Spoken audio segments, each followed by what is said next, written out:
All right, so we are here today with Stace Casaria. Stace is one of my clients. Stace is a branding expert. He is also a real estate investor, multifamily investor, and I am helping Stace grow and scale his multifamily business, as well as exiting the W-2 world and starting his own venture, his own enterprise in the world of full-time entrepreneurship. So Stace has a lot going on, and thank you for being here, Stace. Oh, thank you, Greg. I'm excited to be here. And like you said, we do have a lot going on, and um, making the jump from W-2 to my own venture is exciting. And it's I've got a lot of things cooking, but I'm happy to be here and share the insights that I have with your guests. Yeah, so how long were you in the corporate world?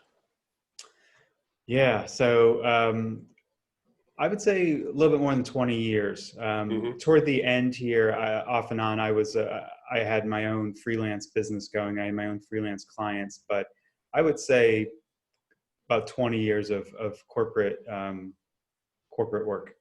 Yeah, yeah. So now the world is your oyster, right? It's a whole new deal, a whole new perspective. It is. I'm responsible for my failures and my successes. So it's actually pretty liberating. I mean, there are some times when it's a little bit nerve wracking with the income and not knowing that it's going to be guaranteed at the end of the week. But being responsible for your own successes is huge as far as fulfillment goes. Yeah, yeah, that's awesome. And I know a lot of people will be encouraged because, especially right now, October, today's October 1 of 2020, we're still in the middle of the pandemic. A lot of people have lost their jobs and have had to pivot. And I've helped a number of people pivot into entrepreneurship, and there's a lot of ways to replace that income, that W-2 income, and start your own business. And especially in this world of e-commerce, this world of online that we are all embracing now, and remote working, a lot of different ways you can do that. So let's shift now into your new business venture, and let's talk about your company. So what's the name? What's it all about? What are you doing? Sure. Thank you. So my company is called Trust Deep Branding. I'm a branding agency, and I help businesses and syndicators create deeper connections with investors built on mutual trust. We help syndicators create their own unique brand, find out what they stand for, find their true north, and find ways to appeal to investors. Right. So syndicators or real estate investors, anybody who's looking to raise capital. So what you do could work for somebody who's wanting to raise capital for a business. They want to raise capital to flip houses. They want to raise capital to buy big apartment buildings, commercial multifamily. So not just syndication, but anybody who needs to build a brand to attract opportunities. That's right. That's right. And yeah. I should also say, outside of real estate, we also Mm-hmm. work with other entrepreneurs and other businesses as well. Yeah, absolutely. So tell us about branding then. Why is branding important? If I am a real estate investor and I'm just getting started and I want to go syndicate big apartment deals, or I want to raise capital to buy houses, or I need motivated sellers, whatever it is, why is brand important? Sure. The first thing I would want to start with is explaining what a brand is, just so we all have a common knowledge and we're all talking about the same thing. And a lot of times when I'm at meetups talking with other investors or syndicators or even brokers, I'll ask them about their branding, because I'm always looking to have a conversation with somebody about branding. And they might tell me, hey, I have a logo, I have a website, or they'll hand me their business card. But those things are not your brand. Those things are expressions of your brand, but your brand is so much more than just a logo or a website. And if we take Nike, for example, and I asked you, hey, what is Nike? What's Nike's brand? You wouldn't say Nike's brand is a logo. No, you might start by saying, oh, they're a shoe company or they're an athletic wear company. And if we drill down, we'll start to understand what makes Nike unique from any other shoe company. Well, Nike's mission is to have everybody believe that they can be a champion. That's what makes Nike different than Puma or Converse. That's Nike's brand. Your brand is what you stand for, and your logo is just an outward expression of that. But being a brand doesn't mean that you have to be a large company like Nike. It just means that you have a true north, or you found your true north, and you can express it in a way that shows people what your mission is, what your vision is. And that vision is going to guide you through every decision, every choice. That's what a brand is. So a brand sounds like is a lot about how it makes you feel and what it can help you do versus what it just what it is. Oh, absolutely, absolutely. So the crux of your brand are those things that are based on emotion, rather than the tangible things like your website or your business card. Those are expressions of your brand. And there's a risk in any business not defining what their brand is. The risk is that you can be seen as a commodity versus a brand. And the difference is that a brand is something that's recognizable. It's a differentiated entity that creates a desire in those who seek it out. It creates an emotional response. Whereas a commodity is somewhat generic and is interchangeable with any other commodity. And we see that like on store shelves in the supermarkets. There are brands that I go in and I want that brand. There's a specific thing that I'm after because of the way it makes me feel. And we think about like Coca-Cola is a really great example of that. There are lots of colas on the shelf there, but there's one particular brand that I really like because of the way it makes me feel. And I have an association with that brand. Another very good example of brand versus commodity is if we think about coolers, like beach coolers. And before Yeti existed, we probably didn't give much thought to the brand of cooler that we purchased. It might have been Igloo, it might have been Coleman, who knows? But we didn't have an association or emotional attachment to that brand. But Yeti created a brand that stands for something, and they stand for, quality to survive your toughest adventure. And you can see how they created brand loyalty by if you look around, like you probably have friends who might have a piece of Yeti clothing, a T-shirt or a hat or a bottle opener that says Yeti on it. I don't know anybody who's ever had a Igloo T-shirt. I don't know, like that just wouldn't happen because we don't have an emotional attachment to those other brands. But Yeti created a brand that said this can be something more than just a box that keeps your Coca-Cola cold when you're at the beach. This is something that is part of your life, part of your adventure. And they really did a great job creating that brand. Yeah. I love that analogy, the commodity versus the brand, right? Or what was it, commodity versus necessity? No, brand versus commodity. Yep. Brand versus commodity. So, a commodity is something you need, something that, that you want. A brand is something you have to have, right? There's a difference between a want and a need and a have to have. I have to have that.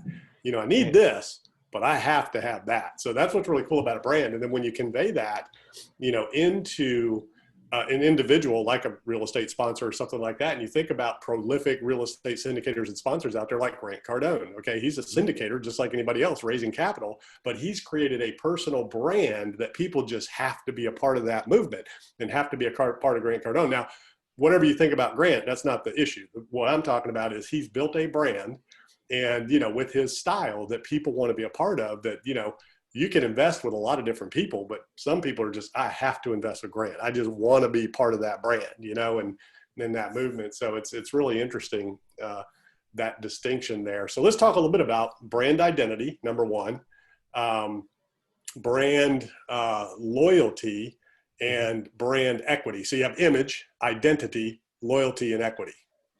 Well, the thing about Grant he has defined and articulated what he stands for.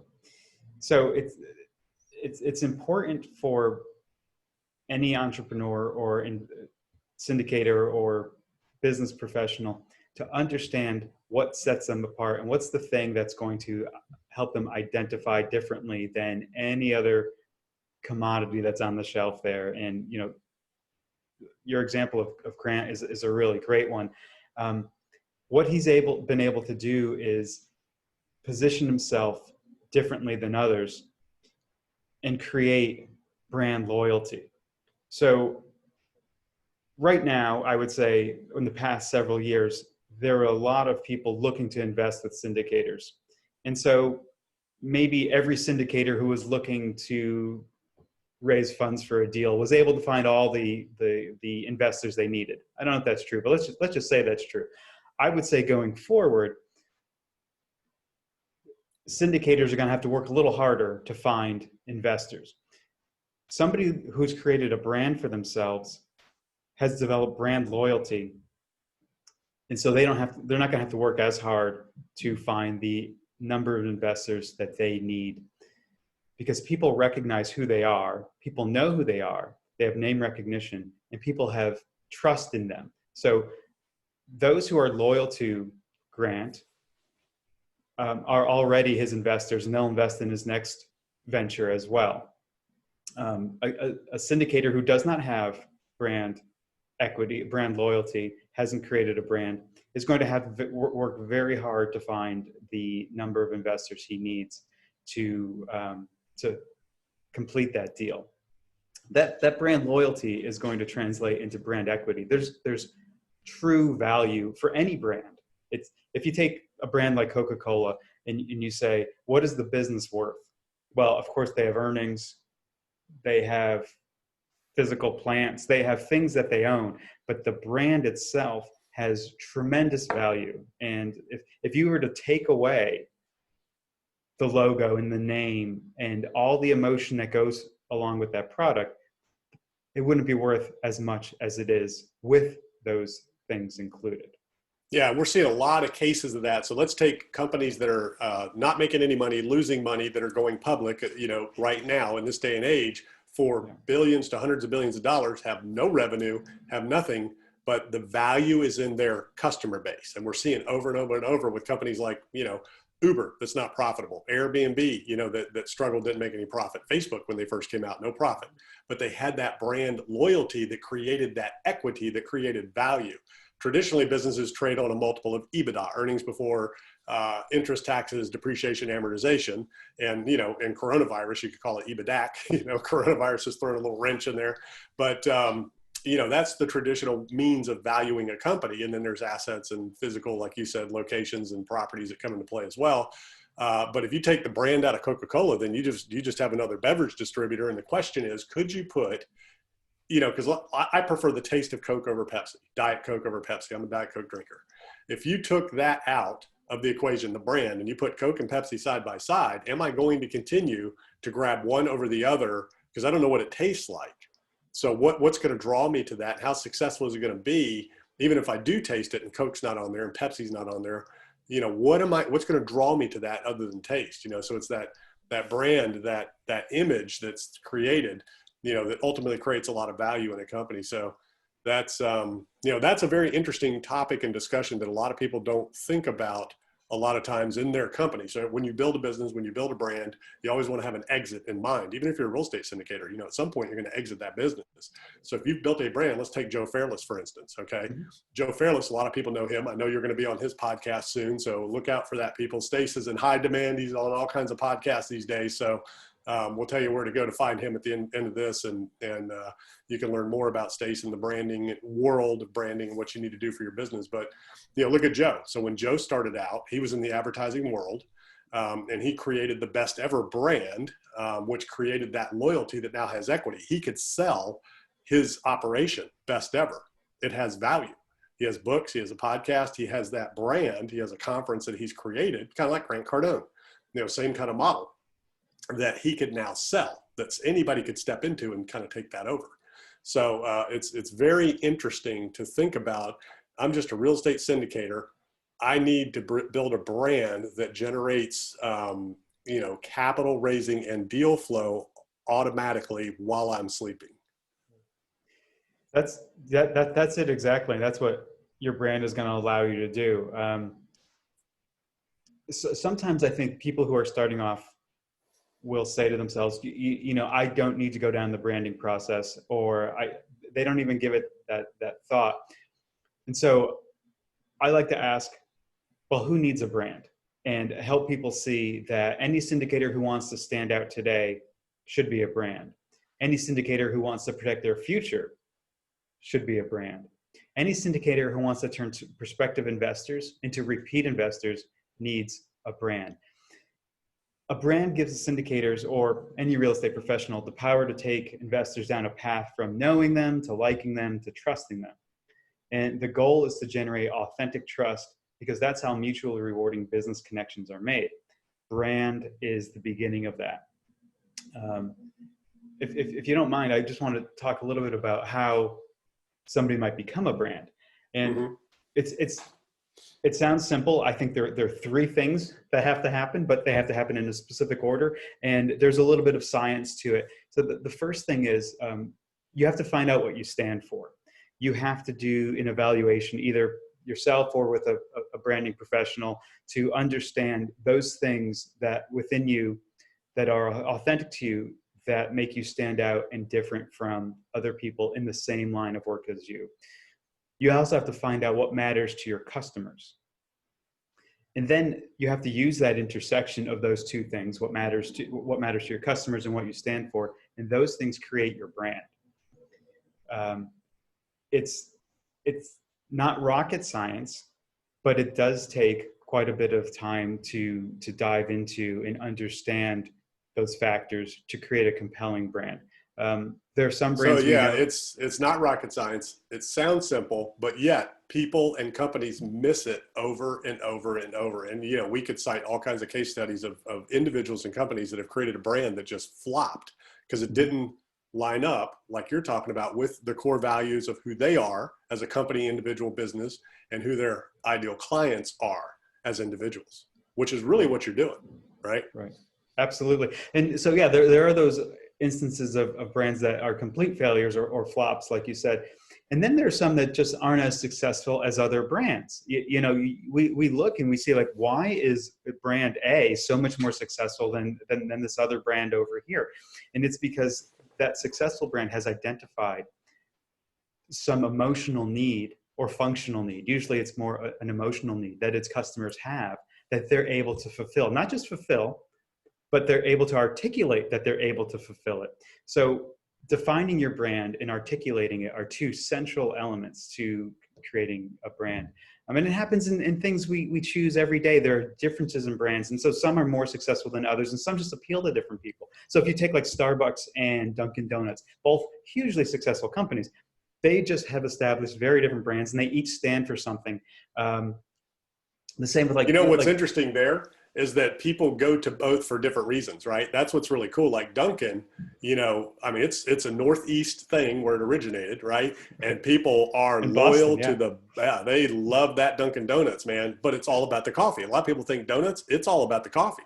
They love the coffee. And I will tell you, Dunkin' has a better cup of coffee than Starbucks. And I'm sorry if I'm offending anybody, but it just is what it is. So Starbucks coffee is horrible. It's nasty. But people love the image of Starbucks and how it makes them feel and how they're perceived because they have that cup in their hand. Whereas Dunkin', that's just a good cup of coffee. Right.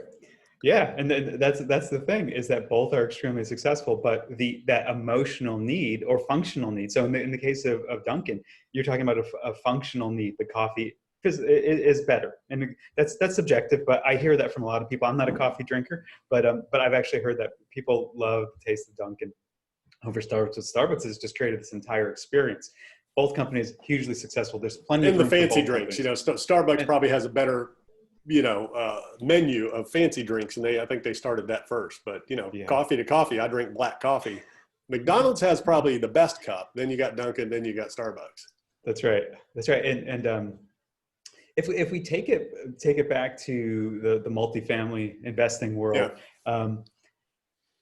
like you said, McDonald's and Starbucks and Dunkin', 3 cups of coffee, and they have to create a brand identity so that people know which is which, and they'll choose them. The same with the people who are starting out as syndicators. You're going to have a similar pitch to every other syndicator out there. And so, like, Greg, I think both you and I have looked at syndication deals that we might want to invest in. And, they all look the same on the surface. Of course, you're going to dive in and they're different locations, or they have a different exit strategy. But to an investor looking into those deals, the pitch is very similar. So you're going to have to find a way to generate awareness and differentiation between yourself and other syndicators, so that investors know who they want to invest with, and not just once, but repeat investors. You have to show the potential investors what you stand for, and you have to carve a niche for yourself. Yeah, and that's true. Offering memorandums pretty much all look the same. Some are a little more fancy than others. Some have a few more infographics than others, and people are getting creative there. Some have video presentations in them. But at the end of the day, what I coach people, what I tell everybody is, if you're going to attract capital, whether you're a business, real estate syndicate, or whatever it is, your image needs to be congruent across all your platforms, all your social media, your website, and all that. So the first thing you need is you need a website that expresses your brand, and then that has to transfer across all your other social media. Because the first thing I do, whenever I get a proposal, whenever I get somebody looking for whatever it is, I go to their website. I look them up. I go to their website. That's the first thing I look at, and that tells me how put together they are. You know, how well do they convey who they are, what they do, and how they do it there. That's number one. Then I'll check them across social media, and I'll see if they're consistent and congruent across all of that in terms of their message, LinkedIn, you know, the whole 9 yards. You know, how professional are they really and how put together they are. And then I also look at in the offering memorandum itself, how, you know, how organized is it? How professional is that? Is it, you know, is the spelling done correctly? Is it laid out well? Is it easy to navigate through? Does it convey the message? You know, all those types of things all convey what kind of brand you are and what kind of operator you are. And a lot of people miss the boat on those items, and just, you know, makes a big difference. What you're describing is that progression from knowing somebody to liking somebody to trusting somebody. And so if you start with the first thing you said there was like their website. So the website is going to show you, it's going to allow you to know them. You're going to know that they exist. You're going to learn a little bit of information about them. And when you dive a little deeper, you talked about seeing them across social media. That gives you the sense of consistency, and you're going to start to either like them or not like them. I'm guessing you're going to like them if you see consistency, and you're going to learn a little bit more about the personalities of the people involved. That allows you to get a little closer to them emotionally.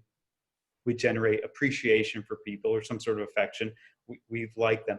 And the last thing you talked about in the offering memorandum begins to get toward trust. It's hard. It's really hard to create true trust, but those things begin to do that when you see that there's consistency into the offering memorandum, and the math works out, and you see that they're professional, they spelled things correctly, and there shouldn't be misspellings in anything, especially in this day and age where we have spell check. But it's, the brand is all about bringing people down that continuum from knowing somebody to liking them to trusting them.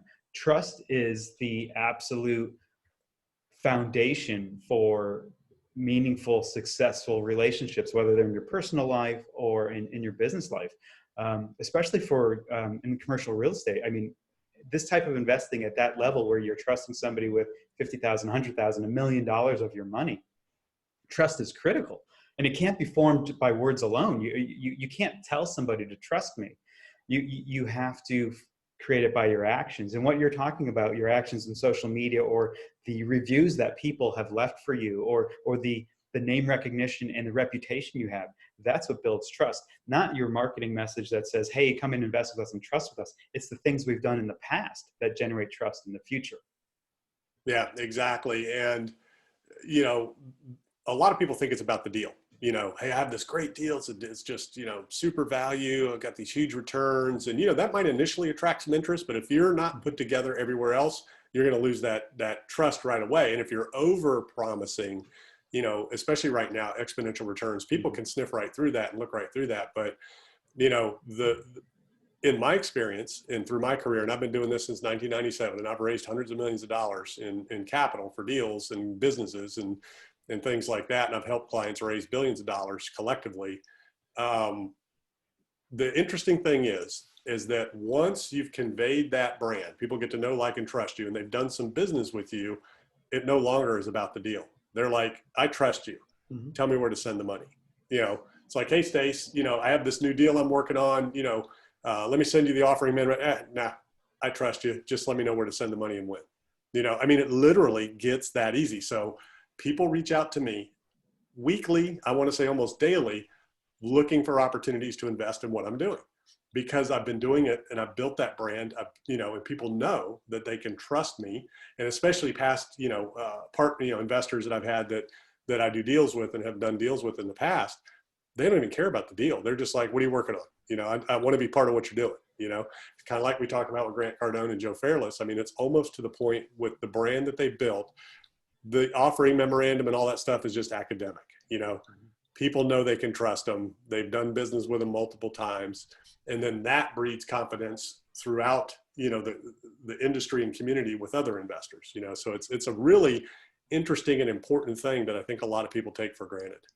It's true. And I'm glad that you brought that up. So something we do at TrustDeep is we don't just do branding the way a lot of branding agencies do it. We mix a fair amount of science, an understanding of how decisions are made, with our branding expertise. And what you're describing there is this term that I've come up with. It's called decision friction.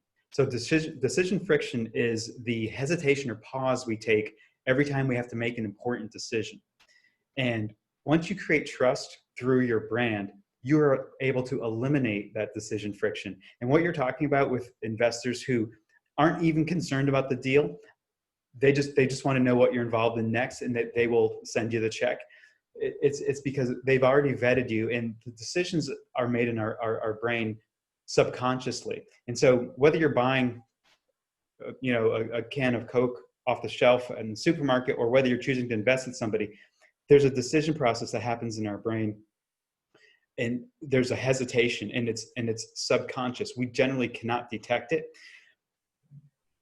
but once you've established trust with somebody, that box has been checked, and your brain knows that the risk is far lower with this person or this business entity that you've already established trust with. So there is incredible value in establishing a brand for the syndicator, because they are able to, they've got that trust, and there's less hesitation on the investor's part. But this is something there's a second element, and this is something you talk about, Greg. You talk about, like, selling is serving. Mm-hmm. When you create a trustable brand, you're actually making it easier for your investors to invest. You're removing a piece of anxiety from their day. You're giving them back a little bit of their mental energy. That they don't need to make those decisions or weigh the risks and the rewards in the same way. You're simplifying the process for them, and you're also helping your brand itself. So there are a number of benefits that come with creating a trustable brand. They happen for the syndicator, and they also happen for the investor. So you're doing a service to your customers by creating a brand. You make it easier for them to operate in the world that they're trying to operate in, whether that's going shopping at the supermarket, or buying a cooler, or investing lots of money with a syndicator. Yeah, that's awesome. Well, let's start wrapping this up. Is there anything else that I didn't ask you that you would like to hit on real quick before we wrap it up?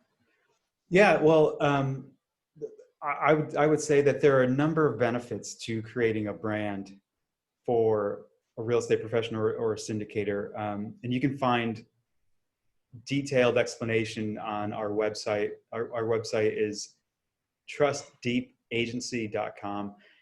We have a number of resources there for real estate professionals, and we're creating more as we go on. But people can reach out to me at the website and get in touch with me. And if you want a free brand consultation, we can do that. We can talk for a half hour. I can see what you're working on now and show you some quick ways how you can improve that. Okay. Yeah, I'll put a link in the comments to your website there, so people can just click on that.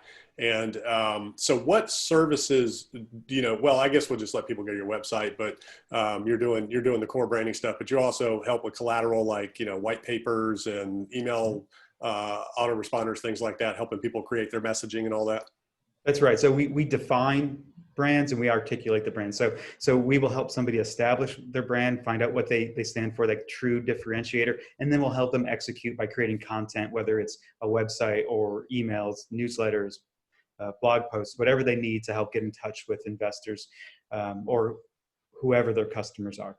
Yep, that's awesome, man. Selling is serving. As a business, as an entrepreneur, we are solving problems. We are serving people. And if your brand doesn't convey that, people are looking for solutions. They're looking for convenience. They're looking for brands that they can trust. And if you're not doing that from the second that they see you, you've lost, a lot of equity right there, right off the bat. So Stace, thank you for sharing your expertise today. And again, I'll post your trustdeepagency.com website in the notes for people to be able to click on and set up some consultations with you. And I look forward to chatting with you again soon. Absolutely. Thank you very much for the opportunity, Greg. Take care.